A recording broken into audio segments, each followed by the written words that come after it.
किंवा पुणे एवढंच मोठा असेल, एवढं छोटा देश आहे तो. आणि तिथे ही कंपनी 1986 साली स्थापन झाली. त्यानंतर या कंपनीची बरीच भरभराट होत गेली आणि आता ही कंपनी 35 देशांमध्ये आमचे ऑफिस आहेत. तर भारतात आमचे 3 ऑफिस आहेत. एक पुण्यामध्ये आहे, इथे हिंजेवाडीमध्ये फेज 2 म्हणजे विप्रो कंपनी जिथे दिसते आपल्याला हिंजेवाडीमध्ये, तर तिथे पाठीमागच्या आमचं ऑफिस आहे. इथे पुण्यात आमचे साधारण 2400 कर्मचारी काम करतात. सगळे सॉफ्टवेअर इंजिनियर बरेचसे त्यातले आहेत. त्यामध्ये आम्ही सॉफ्टवेअर प्रॉडक्ट्स बनवतो इथे, आणि काही लोक त्यातले हे करतात सपोर्ट. म्हणजे आता प्रॉडक्ट आपण जेव्हा विकतो किंवा आमचं सॉफ्टवेअर जेव्हा आम्ही विकतो, तर त्यात कधी कधी प्रॉब्लेम येऊ शकतात, आणि ते प्रॉब्लेमचं उत्तर किंवा त्याचं संकलन करण्यासाठी कस्टमर तुम्हाला कॉल करतात की तुम्ही हे जे सॉफ्टवेअर दिलं याच्यात थोडं काहीतरी बिघाड झाला आहे किंवा ते चालत नाही आहे. तर त्यासाठी ते फोन करतात आणि मग आमचे प्रतिनिधी इथले जे असतात ते त्यांचे जे काय प्रश्न असतील त्याचं सगळं संपूर्ण लोकांना.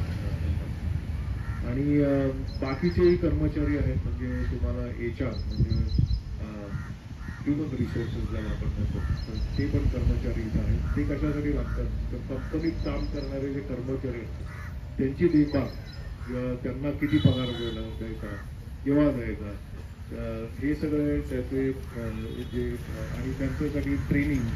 कारण आपण आता जेव्हा आपण आयुष्यावर नेहमी शिकतच राहतो. म्हणजे आता आमच्या वयात सुद्धा आम्ही अजून नवीन नवीन काय काय शिकत असतो. फक्त शाळेतच आपण शिकतो असं नाही, आयुष्यभर आपण शिकत असतो. आता मला ह्या क्षेत्रात काम करून 30 वर्ष झाले, तरी सुद्धा रोज नवीन काय काय शिकायला मिळत असते इथे. आणि काही वेळेस आपण वेगवेगळ्या माध्यमातून शिकत असतो. पण बऱ्याच वेळा माझ्या हाताखाली जे लोक काम करतात, जे कॉलेजमधून सुद्धा आत्ता ग्रॅज्युएट होऊन आम्हाला जॉईन झालेले असतात, त्यांच्याकडनं खूप काही शिकायला मिळतं. कारण ते लोक टेक्नॉलॉजी म्हणजे आता जे सध्या नवीन नवीन काय काय टेक्नॉलॉजीज वगैरे चाललेले असतात, तर त्याच्याशी खूप जवळीक असते. त्यांना बरीच माहिती पण असते त्याची, तर ती आम्हाला खूप शिकायला मिळते त्यांच्याकडनं. आपण आता AI हे आपण ऐकत असाल संगणक क्षेत्रात, आर्टिफिशियल इंटेलिजन्स त्याला म्हणतात, तर त्याचा सध्या खूप ठिकाणी बोलबाला चाललेला आहे. तर त्याबद्दलही बरंच काय काय आम्हाला शिकायला मिळतं त्यांच्याकडनं. तर आमची कंपनी एकूण जगभरात बघितलं गेलं, 35 जे आमचे ऑफिस आहेत जगभरात, तर तिथे साधारण 8500 कर्मचारी काम करतात पूर्ण कंपनीमध्ये. आणि अमेरिकेत आमचं हेडक्वार्टर म्हणजे मुख्य ऑफिस जे असतं कंपनीचं ते अमेरिकेत आहे. भारतामध्ये मी म्हणलं तसे 3 ऑफिसेस. सगळ्यात मोठं ऑफिस पुण्यामध्ये हिंजेवाडीमध्ये आहे. एक ऑफिस बँगलोरमध्ये आहे, तिथे साधारण 120 ते 130 कर्मचारी काम करतात.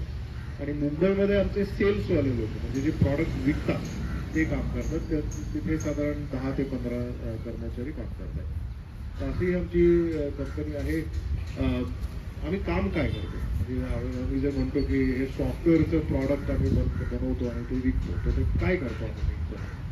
तर आमचं प्रॉडक्ट कुठेही वापरलं जातं जगात. म्हणजे आता तुमची बँक असेल, तिथे ICICI बँकेचा बोर्ड लागला, बँकेत किंवा हॉटेल्स, मोठे जे हॉटेल्स असतात तिथे, किंवा तुमची ट्रॅव्हल कंपनी असेल तिथे, तर कुठल्याही कंपनीमध्ये आमचं सॉफ्टवेअर वापरता येतं. आणि आमचं सॉफ्टवेअर कसं काय मदत करतं लोकांना. जर तुम्ही एखादी वस्तू विकत घेतली आणि त्या वस्तू विकत घेतल्या तर तुम्हाला त्यात काही प्रॉब्लेम होतो. आता उदाहरणार्थ तुम्ही आता शाळेत शिकताय आणि लॉकडाऊनमध्ये तुम्ही घरून शिकत असाल, घरी बसून मोबाईलवरती तुम्हाला तुमचे शिक्षक सगळे व्हिडिओ कॉलवरती वगैरे शिक्षण देत असतील तेव्हा. आता ते शिक्षण घेताना तुम्हाला जर का काही प्रॉब्लेम आला की तुमचं नेटवर्क, मोबाईलचं नेटवर्क जर का डेटा प्लॅन संपला किंवा त्यात नेटवर्कचा स्पीड कमी झाला, तर त्यामुळे तुम्हाला शिक्षण घेता येणार नाही. शिक्षक काय बोलताय ते तुम्हाला व्यवस्थित ऐकू येणार नाही किंवा व्हिडिओ त्यांचा व्यवस्थित दिसणार नाही. असे काय काय बरेच सारे प्रॉब्लेम येऊ शकतात आपल्याला. किंवा आता मोबाईलच चालत नाही, मोबाईलमध्येच काहीतरी तांत्रिक बिघाड झाला, हे असंही होऊ शकतं. तर तेव्हा तुम्ही काय करा, तेव्हा तुम्ही त्या मोबाईल कंपनीला फोन करून तिथे तक्रार नोंदवा. तर किंवा तुम्ही शाळेकडे येऊन शाळेत तक्रार नोंदवा. आता शाळेत कशी तक्रार नोंदवाल किंवा मोबाईल कंपनीकडे कशी तक्रार नोंदवाल? एक तर त्यांच्या ऑफिसमध्ये जाऊन तुम्ही तक्रार नोंदवू शकता किंवा त्यांना फोन करून तिथे तक्रार नोंदवू शकता किंवा मे बी त्यांना ईमेल किंवा व्हॉट्सअप मेसेज पाठवून तिथे तक्रार नोंदवू शकता. तर ही जी तक्रार नोंदवायची किंवा तुम्हाला काही प्रश्न असतील की माझा मोबाईल स्लो हळू चालला, मला आतापर्यंत तर सगळं छान चाललं होतं, आता एकदम चित्र दिसेल आपल्याला, हे काय, असे प्रश्नही असतील तुम्हाला. हे प्रश्न किंवा तुमची तक्रार ही जी असते ही तुम्ही घेऊन एखाद्या कार्यालयामध्ये जाऊ शकता आणि मग तिथे जे लोक असतात ते तुम्हाला मदत करून तुमचे तक्रारीचं निवारण करतात. तर ह्या प्रक्रियेमध्ये जे काय सॉफ्टवेअर लागतं ते सगळं सॉफ्टवेअर आमची कंपनी करते. त्यानंतर आपण अजून दुसरा एक बिझनेस आमचा आहे की फ्रॉड डिटेक्शन. फ्रॉड म्हणजे जेव्हा फसवणूक होते लोकांची, ती फसवणूक होण्याच्या आधी कसं कंपनीला आपण वॉर्निंग देऊ शकतो किंवा त्यांना सांगू शकतो की हे इथे फसवणूक होती आहे, तर हे जे तुमचे जे ट्रान्झॅक्शन्स चालले तर ते थांबवा किंवा त्यांना पहिलेच वॉर्निंग द्यायची की हे इथं फ्रॉड किंवा फसवणूक होऊ शकते. आता हे फसवणूक कशा होतात? आपण सगळे मोबाईल वापरतो. आता याच्यात आपल्याला रोज काहीतरी मेसेज येतात की हे इथे ह्या लिंकवर क्लिक करा, या लिंकवर क्लिक केलं की तुम्हाला 5,000 रुपये मिळतील किंवा तुम्हाला आम्ही काहीतरी एक टास्क करायला सांगतो आणि ती केली तर तुम्हाला तुम्ही त्यात 100 रुपये टाका, त्या 100 रुपयाचे आम्ही 1 महिन्यात 10,000 रुपये बनवून देऊ तुम्हाला. ते असे बरेच काय काय येत असतात. आपल्याला फोन कॉलही येत असतात की हा इथे रमी खेळायची आणि त्या रमीमध्ये तुम्ही पैसे लावा, त्यातनं तुम्हाला काय काय पैसे मिळतील. तर हे सगळे उद्योग बऱ्याच लोकांचे चालू असतात आणि त्यातनं ते तुम्हाला फसवायचा प्रयत्न करत असतात. तर आमची कंपनी काय किंवा आमचं सॉफ्टवेअर काय करते की हे जे ज्ञान असतं की हे असे फोन कॉल आले किंवा माणसाने हे असे असे व्यवहार केले, हे व्यवहार झाल्यानंतर त्या माणसाची किंवा त्या संस्थेची फसवणूक होऊ शकते, हे आमच्या सॉफ्टवेअरला पहिल्यापासून ज्ञान असतं. कारण ते सॉफ्टवेअर आमचं खूप वर्ष तिथं असल्यामुळे हे ज्ञान ते सॉफ्टवेअर हळूहळू शिकतं आणि त्यातून जेव्हा हे असे व्यवहार चालू होतात तेव्हा आमच्या सॉफ्टवेअरला समजतं की हे व्यवहार चालू आहेत म्हणजे ह्या संस्थेची फसवणूक होणार आहे किंवा ह्या माणसाची फसवणूक होणार आहे, हे त्यांना ते पहिलंच सांगतात आणि ते जे व्यवहार असतात ते लगेच थांबवतात. हे आमचं सॉफ्टवेअर एक काम करतं. आणि पोलीस जे आहेत तर पोलीस संस्थांसाठी किंवा डिपार्टमेंटसाठी सुद्धा आम्ही सॉफ्टवेअर बनवतो. आता पोलिसांना कशाला सॉफ्टवेअर पाहिजे? पोलीस तर आपण पोलीस चौकात गेलो की ते कागदावरच आपली तक्रार नोंदवून घेतात, पण नाही, पोलीस यंत्रणेमध्ये सुद्धा सॉफ्टवेअरची गरज असते. जेव्हा आपल्याला इमर्जन्सी असते, आता आपण जर या रस्त्यावरती एक अपघात झालेला पाहिजे तर आपण पोलिसांना कसे बोलवतो? 100 तर हा नंबर आपण डायल करतो आणि त्यांना बोलवतो. आता 100 जेव्हा आपण नंबर फिरवतो तेव्हा तो पोलीस स्टेशनमध्ये नाही जात किंवा आसपास उभे असलेल्या पोलिसाच्या मोबाईलवर तो फोन नाही जात. त्यांचं एक ऑफिस असतं, त्या ऑफिसमध्ये बरेच पोलीस किंवा संगणक त्यांचे कर्मचारी बसलेले असतात, तिथे तो फोन जातो आणि मग ते आपल्याला विचारतात की काय तक्रार आहे किंवा काय प्रॉब्लेम आहे ते सांगा. मग आपण त्यांना सांगतो की त्याचा असा अपघात झाला आहे तर कोणतरी पाठवा.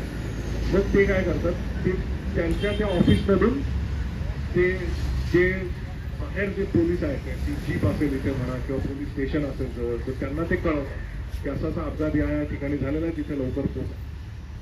आणि हे जे सगळं होत असतं फोन कॉल आणि जे संभाषण होत असतं ते आम्ही रेकॉर्ड करतो. आमचं सॉफ्टवेअर जे आहे ते रेकॉर्ड करतं आणि ते तुम्हाला हे कॉल्स जे जात आहेत वेगवेगळ्या ठिकाणी ते सगळे ते कॉल्स होत नाही, हे सॉफ्टवेअर आमचं काम करतं. आता पोलीस जेव्हा अपघातस्थळी येतात तेव्हा ते पण फोटो काढतात, त्याचं काही रेकॉर्डिंग करतात, ते मग कधीतरी खडूनी असं ती आकृती हे करतात, मग ते सगळं त्यांचं इन्व्हेस्टिगेशन चालू असतं.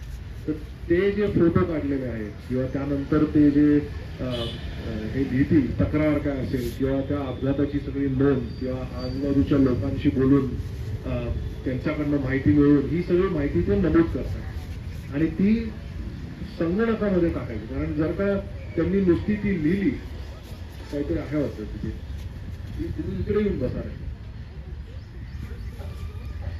हो तिथं ते हे सुरुवात आहे त्यामुळे तिथं खळबळ वाचलं. इकडे येऊन बघा.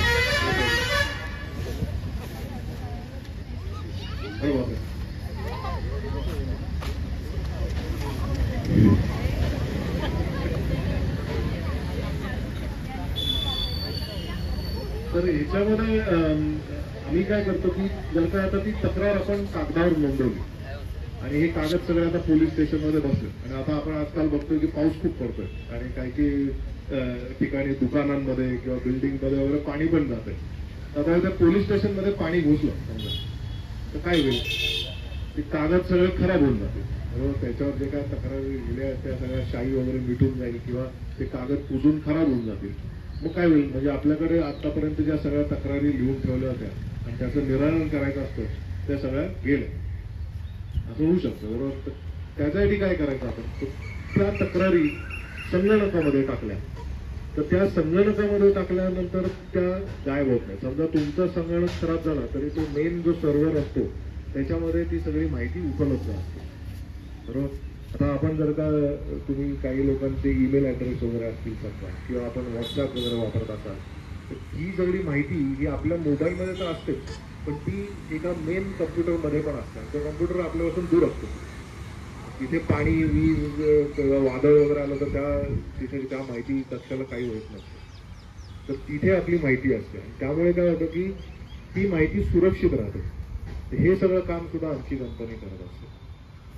तर मी आता अभिजित सरांना बोलवतो इथे. आता ते महत्वाचं थोडं संभाषण करणार आहे की आता आपण 10वी शिक्षण झाल्यानंतर आपल्याकडे काय काय पर्याय आहेत आणि आपण आपली करिअर कशी पुढे नेऊ शकतो याची माहिती देतो.